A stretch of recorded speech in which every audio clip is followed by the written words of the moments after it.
Agustus 1945 atas nama bangsa Indonesia, Soekarno-Hatta.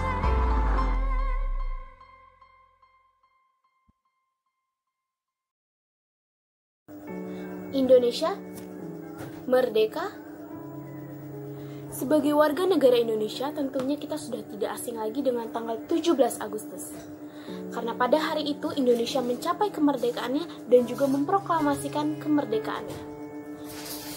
Kemerdekaan Indonesia merupakan hal peristiwa yang sangat penting dan juga sangat bersejarah bagi bangsa Indonesia. Karena pada peristiwa itulah banyak pahlawan, pejuang, dan rakyat Indonesia yang mengorbankan nyawa mereka demi kemerdekaan Indonesia. 350 tahun kita dijajah oleh Belanda dan 3,5 tahun kita dijajah oleh Jepang. Itu merupakan waktu yang sangat lama bagi masyarakat Indonesia, bagi rakyat Indonesia, di mana mereka mengalami kesengsaraan dan juga kesedihan. Berbagai macam bentuk perjuangan dilakukan Indonesia, baik secara diplomasi sampai konfrontasi. Darah, keringat, dan air mata tak henti-hentinya membanjiri bumi pertiwi. Tua dan muda, semua ikut berjuang. 8 Maret 1942 adalah hari saat Belanda akhirnya menyerah tanpa syarat di Kalijati, dekat Subang, Jawa Barat. Namun, itu bukan akhir dari penderitaan rakyat Indonesia.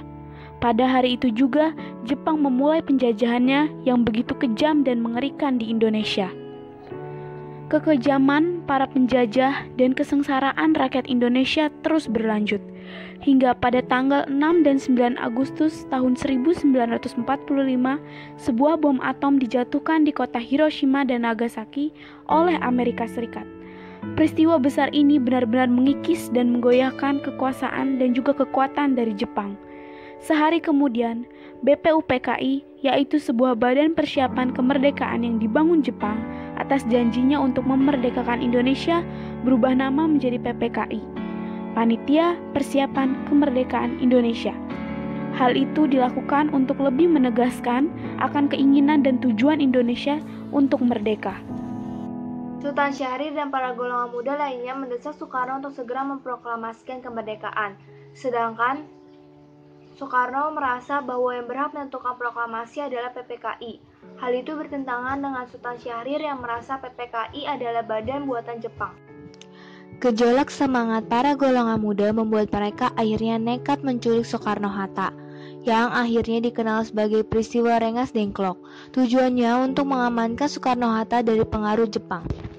Di rumah Laksana Maidala, teks proklamasi disusun. Setelah beberapa kali revisi, akhirnya teks proklamasi disahkan dan diketik oleh Sayuti Melik. Tanggal 17 Agustus 1945, di Jalan Pegangsaan Timur 56, Jakarta Pusat, pukul 10, Soekarno didampingi Hatta membacakan teks proklamasi tersebut. Hari itu menjadi hari bersejarah bagi bangsa Indonesia. Pada hari itu juga sang saka merah putih akhirnya dapat berkibar indah di langit Indonesia. Teman-teman, kita tahu bagaimana sulitnya perjuangan para pahlawan. Tanpa mereka, kita tidak akan bisa hidup dengan nyaman dan bebas seperti saat ini. Ingat pesan Bung Karno, jangan sekali-kali meninggalkan sejarah. Sang saka merah putih berkibar, tampak indah melambai-lambai. Semangat juang kami terus berkobar agar Indonesia makmur tergapai. Jayalah bangsaku, jayalah negeriku, jayalah Indonesia. Yang mengenai pemindahan kekuasaan dan lain-lain diselenggarakan dengan cara seksama dan dalam tempo yang sesingkat-singkatnya.